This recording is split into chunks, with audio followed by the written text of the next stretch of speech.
आपका स्वागत है मेरे चैनल में। आज मैं आपको इस वीडियो में लेके आई हूँ हजारी प्रसाद द्विवेदी का निबंध। आप उनको भी इस वीडियो में देख रहे हैं। तो आज उनका निबंध है वसंत आ गया। तो आज हम इस निबंध को पढ़ेंगे। इस निबंध में लेखक का अपना प्रकृति प्रेम दिखाई देता है। वसंत ऋतु की विशेषताओं का सुंदर वर्णन करते हुए लेखक कहता है कि वसंत भागता भागता चलता है। देश में नहीं, काल में नहीं, किसी का वसंत 15 दिन का है तो किसी का 9 महीने का। इस निबंध में लेखक का हंसमुख व्यक्तित्व झलकता है। तो इसमें जो आपको इसमें कठिन वर्ड है, मैं आपको उसका मतलब बताऊंगी, शब्दार्थ की टिप्पणी बताऊंगी। तो शांति निकेतन के जिस स्थान पर बैठकर लिख रहा हूँ उसके आसपास कुछ थोड़े से पेड़ हैं। एक सीरीज है जिस पर लंबी लंबी सूखी छिम्मियाँ अभी लटकी हुई हैं।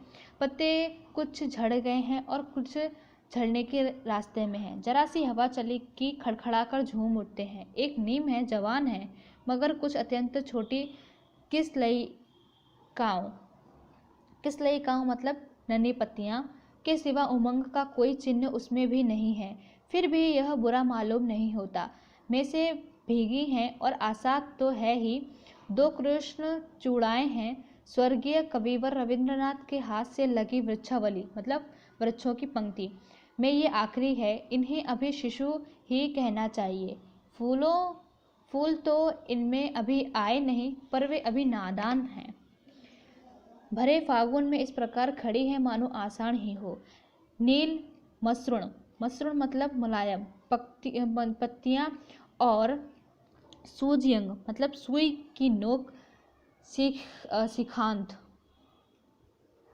2-3 अमरूद हैं जो सूखे सावन भरे भादों कभी रंग नहीं बदलते। इस समय तो 2-4 श्वेत पुष्प पर इन पर विराजमान हैं, पर ऐसे फूल माघ में भी थे और जेठ में भी रहेंगे। जाति पुष्पों का एक केदार है पर इन पर भी मूर्धनी छाई हुई है। मूर्धनी मतलब उदासीनता छाई हुई है। एक मित्र ने स्थान में एक मल्लिका का गुल्म भी लगा रखा है जो किसी प्रकार बस जी रहा है। 2 करबीर और एक कोबीदार के झाड़ भी उन्हीं मिश्र की कृपा के फल हैं, पर वे बुरी तरह चुप हैं। कहीं भी उल्लास नहीं, उमंग नहीं, और उधर कवियों की दुनिया में हल्ला हो गया। प्रकृति रानी नया श्रृंगार कर रही हैं और फिर जाने क्या क्या। कवि के आश्रय में रहता हूँ, निनांत ढूंढ रही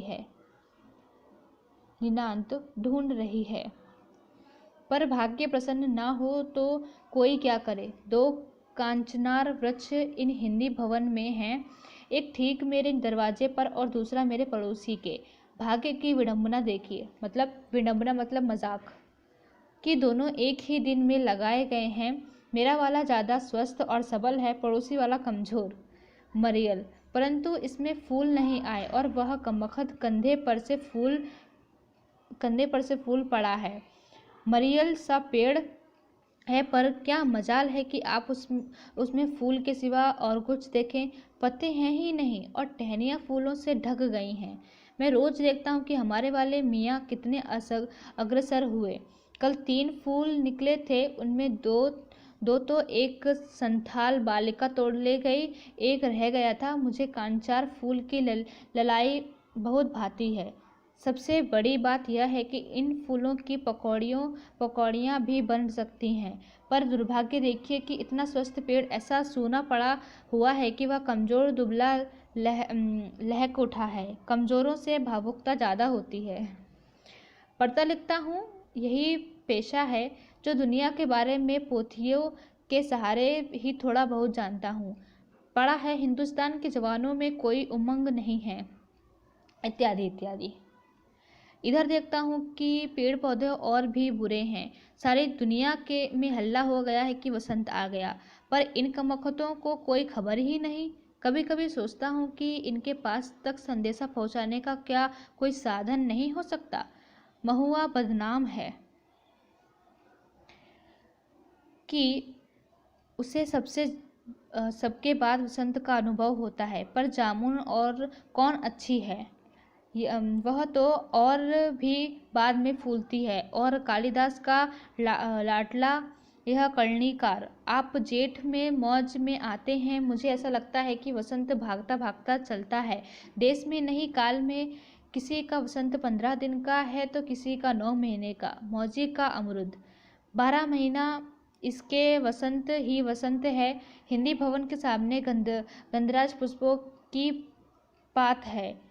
ये अजीब है, वर्षा में ये खिलते हैं लेकिन ऋतु विशेष में उतने कायल नहीं हैं। पानी पड़ गया तो आज भी फूल सकते हैं। कवियों की दुनिया में जिसकी कभी चर्चा नहीं हुई, ऐसी एक घास है, विष्णुकांता। हिंदी भवन के आंगन में बहुत है। कैसा मनोहर नाम है। फूल और भी मनोहर होते हैं। जरा सा तो आकार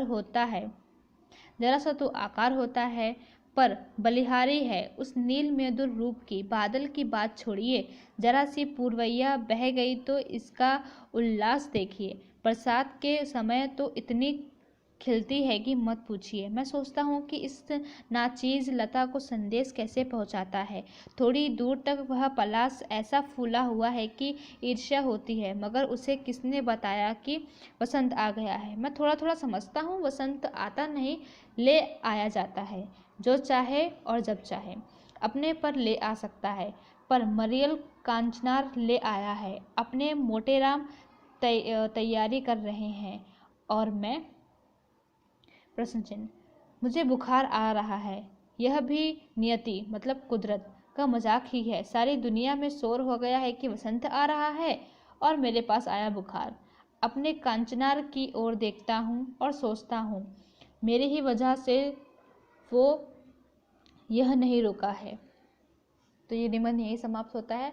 आपको ये निबंध पसंद आया हो, ये वीडियो पसंद आई हो तो मेरे इस वीडियो को लाइक कीजिएगा, मेरे चैनल को सब्सक्राइब कीजिएगा और ये वीडियो अपने दोस्तों के साथ शेयर कीजिएगा। धन्यवाद।